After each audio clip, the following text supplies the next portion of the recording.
Hey everyone, welcome to today's episode of Pictures on My Mind. I'm joined by the amazing photojournalist Rob Stothard, who I've known for some time. Thank you for coming on the show, Rob.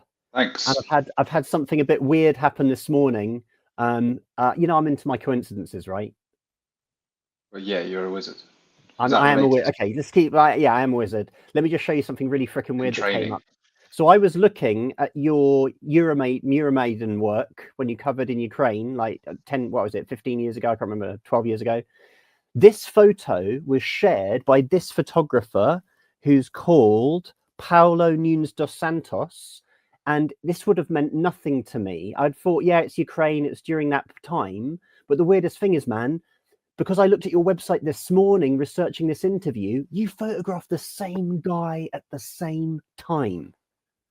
Right? Yeah, well, photographers do sometimes work in packs, as you know. Well, yeah. Well, show us the photo, man. Have you got it? Let me add it. There we go. Where is it? Right, zoom through. We're going to get. This is how people view pictures now, anyway, isn't it? Really quick. Yeah. Scroll. So many pictures. Scroll. There he is. Go back. There he is. There he is. How weird is that? Look at that. There's the guy there. There's the guy there. One's a bit more a portrait. One's a bit more of a moment. But yeah, it's the same dude. Isn't that weird? Now that guy posted his photo on Instagram, look, 1 hour ago. Now, I knew I was going to talk to you today. I knew about your work in Ukraine. The fact that this guy posted the same guy you photographed an hour before, isn't that weird? It is a bit odd. We are good friends, and we knew that we were in the same moment together. Okay. So, well, I didn't know you were buddies. I didn't know that. Well, there's probably a dozen photographers that I know that have probably taken pictures of similar people at a similar time. It's the nature of those kind of big world events, which I guess thinking back on it, it was like a big global event with the consequences that we're now seeing. But yeah, that picture there. Yeah. But dude, seriously, so one thing that blew me away is obviously, I don't know when I got to know you, it was just after this, a little while after we went bowling together with Lewis Bush, and I dressed like Walter from The Big Lebowski. I think that's when I first met you. Yeah. Anyway, I was going through this work on your website, man, and it's so damn good. And you were a new graduate. You just studied the MA in photojournalism documentary, and you literally just went off to cover Euromaidan. Yeah. How'd that happen? I'd been working at the Times, the newspaper in London, for that year. And then I needed to go and start making some work of my own. And I was invited to go and join Paolo, whose work you've just shown there, to buddy up and go and cover what at the time was quite a quiet uprising, I suppose, was going on in the middle of town, large protest in the middle of Kiev. And then in January, when we returned, things heated up quite a bit, and there was a lot more violence, and eventually the president at the time fled to Russia. So these pictures are taken over a period of about 3 months, but not with me being there for 3 months straight. So I went for a week in December of 2013, and things were quite quiet. The protest camp was quite large, but there were occasional scuffles here and there between people who were maybe anti the anti-government movement, which is more of a pro-European movement, I suppose, at the time, than necessarily anti-government. And then in January, things took a different turn when violence was used against protesters by police, and then in February that reached a point where a lot of people were murdered by state forces, and the president fled to Russia. So December, January, February, a series of I wouldn't say not the longest trips, not the shortest trips. I don't know what you think, Ed. I think sometimes a week can be enough sometimes if you've got your head in the game. Well, I just feel, man, like, you know, this set's on your website. I'll write a link in the text below, and it's just, oh, this is a wide edit, but it's just amazing stuff here, man. There's so many iconic moments. You were there from dusk till dawn. You really feel a part of it. Do you know what I mean? Like, there's some very clever projects that were done there. Things like Donald Webber's Barricade, which has almost a conceptual approach of landscapes followed by kind of object photos, a bit Broomberg and Shannon-esque, that kind of stuff. Whereas for my money, like with global historical events, there's something about the pull of just classic photojournalism, man. It's like, to me, it just says so much more than that kind of distant clipped. I mean, but you're still doing it. You still got some very, very cool photos here, you know? I am still trying to be clever. That's the thing. Like, I think there's definitely a space for the work that people like Donald, Anastasia, Harry Mitchell, Tom Jameson, they were all there doing what I would call more personal work, whereas I was in this kind of a limbo that I've been in for a lot of my career between being a employed news photographer or a stringer, and someone who also has an interest in form and quieter moments of contemplation. I'm interested in architecture, and I'm interested in quiet. So it can be something which is almost at odds with the kind of world of photojournalism, which is about the kind of the forever moment, something that happens very quickly that says something about the past. Whereas I also like these moments which wouldn't be your classic decisive moment necessarily. But within them, there are moments in time which say a lot. Like, this is the office of the president who left. This is the president's house, and this is something about the changing of time and the empty chair and the kind of the curtains blowing in the breeze and this kind of stateliness, but also you get a sense of the grandeur as well of the presidential palace. That's the weird thing is that it's totally like, I totally see this as like kind of more, you kind of, they'd say fine art and a documentary photographer, and you've got that, and you've got these kind of important players as well, but like, and obviously kind of key moments sort of politically, but you still got like these banging portraits, these kind of key kind of moments, emotion as well, which is so devoid of most kind of the conceptual end of documentary photography. Like your kissing distance, there's so much sort of profound moments going on, and this as well, like, you know, you put it all together, it's that whole kind of photo essay complete package. And just to think you just did this straight after you graduated, to me is insane. Like, can I just ask you, like, how did you, I'm not blowing smoke up it, man, but how did you get this good this quick? You had a year working for the Times. Were you doing photography before the MA? You were what, 30 when you did the MA? Well, I did the MA part-time, so I was in Egypt for the first year of that MA, and I went there just on a bit of a whim, really. I guess I was a little bit unsure of what to do with myself. I really wanted to be, I guess, in inverted commas, a photojournalist. I didn't really know what that was.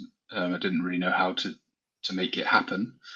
I had friends who were living in Cairo during the Arab Spring, and I spent a lot of time watching the news and wishing I was there, and ultimately didn't really have the courage to go and to just pack up and go, which is fine. It suits my character. I waited until things were a little bit different and thought that the upcoming elections would be a good way for me to enter into trying to work in that world, because I thought, well, there'll be some interest in the first free and fair elections. So that's what I did. I went and I lived in Cairo for a year, and it was a fantastic balance to having the course. The structure of the course was great because we were talking about theory and ethics and building a network of people that we could talk and share our work with. But whereas in Cairo, I had a network of other young, mostly freelance journalists who were navigating reporting on the big changes in the country, and it taught me a lot about access and building contacts and working with other journalists, and I suppose just being somewhere for a long time, becoming not an expert compared to a lot of people, but this is my turf. Knowing the players, knowing what was going on, checking what was happening every day, and it was a university of it in its own way, being in Cairo amongst all of those great young journalists, and so many of them are doing great work still, either as photojournalists or as staff writers, magazine writers, editors. It was a great time. Yeah, they're amazing photos, Rob. So you were literally doing this while you were a student. So this is essentially your student work. Yeah, this was. So I did present this as a student project in the end. I called it an elections project, which is a bit of an homage to Simon Roberts's elections work, the work that was commissioned by the House of Parliament. Yeah, which I was a big fan of. Just the idea that you could cut the way that you could cover an election in quite a holistic way, if that makes sense to you. That there are lots of parts to an election, and I know the work here is very different to Simon's, but but the thing is, I'm going to cover with that kind of work, essentially, when you're on top of your van and you're doing your landscape photos, getting that high angle, the places might be different and that might say something, but essentially it's the same photo again and again. And because of your training in this sort of more kind of traditional photojournalistic school, you're getting everything, man. You're getting so many different types of photograph, detail shots, moments, these very humanistic photos, these very graphic kind of, moments. Then, as we said before, with the work you showed in Ukraine, you've got this very kind of like knowing eye as well, where you're quite particular. You're choosing photographs that most photojournalists might look at you and be like, "What are you doing, Rob? Why are you pointing your camera at nothing, Rob?" Whereas it says so much. And it's insane, Rob. I can't, I know you studied maths. You did a degree in mathematics, right? Before you did the MA in photojournalism. Do you think that had a part? Because I've got a feeling, man, like your compositions are always so damn good. I do feel like your training, your studies of maths had some kind of effect on your compositions, man. I swear. Well, I look for patterns a lot, and I think I'm drawn to having lines being straight and everything in its right place, I suppose. But that can hold you back as well. I think there's often more to be said about a moment than there is about a line being straight. But you can balance the two, and I suppose that's the part of the great training that a lot of us have had through the kind of David Hearn and Paul Lowe school. There is space for your own style within the structure of the narrative photo essay, and detail can mean one thing to one person, it can mean another thing to another. So I would almost call this a detail shot, because it's giving you information about people who have been martyrs. This is telling me something a little bit deeper about the overall situation of the kind of context of the elections. The context of the elections being there are still lots of unsolved murders, but for other people this would be, I don't know, could even be an establishing shot if it was in a different essay. So you can interpret those. You can interpret the what do you call it? You call it the recipe book. The toolkit. The ingredients. The thing is, right, for me, like, this is just again insane composition, because you've got 9 people here if you include the martyrs in the pictures, and everyone's in their right place. Everyone's in their right place. You haven't got someone half peeking out behind someone's head and ruining the line. It's magic, man. I don't know. I do feel like one of your powers, I think that similar power I have is my speed. And I think being quick can really help you in a lot of ways, especially when sort of almost sort of guttural instincts to making compositions. You see so many videos on YouTube, but it's always the same nonsense, like a 14-minute video of the guy saying, "Oh, I found a compositional secret," and it's like the law of thirds, and you're like, mate, what are you doing? Like, so much of this when you're running around, like working in this mode, it's this sort of sense of like I've always loved the way a lot of photographers compose left to right. I remember seeing with your work, a lot of yours, maybe not so much, maybe more the work in Calais, is top to bottom. Do you know what I mean? I don't know how you feel about that. Obviously, certain moments.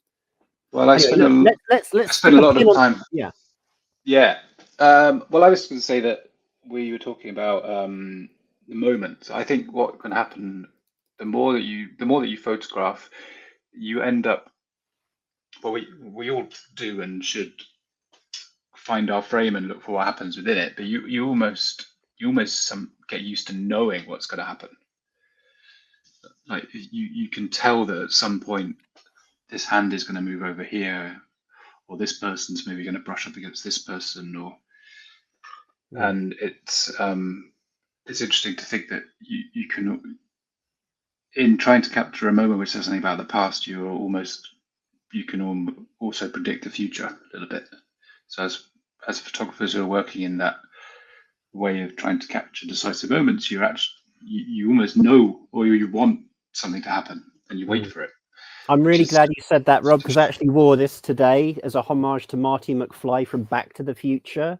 So the fact that we talked about that and time travel and future, I think we're going to end this here.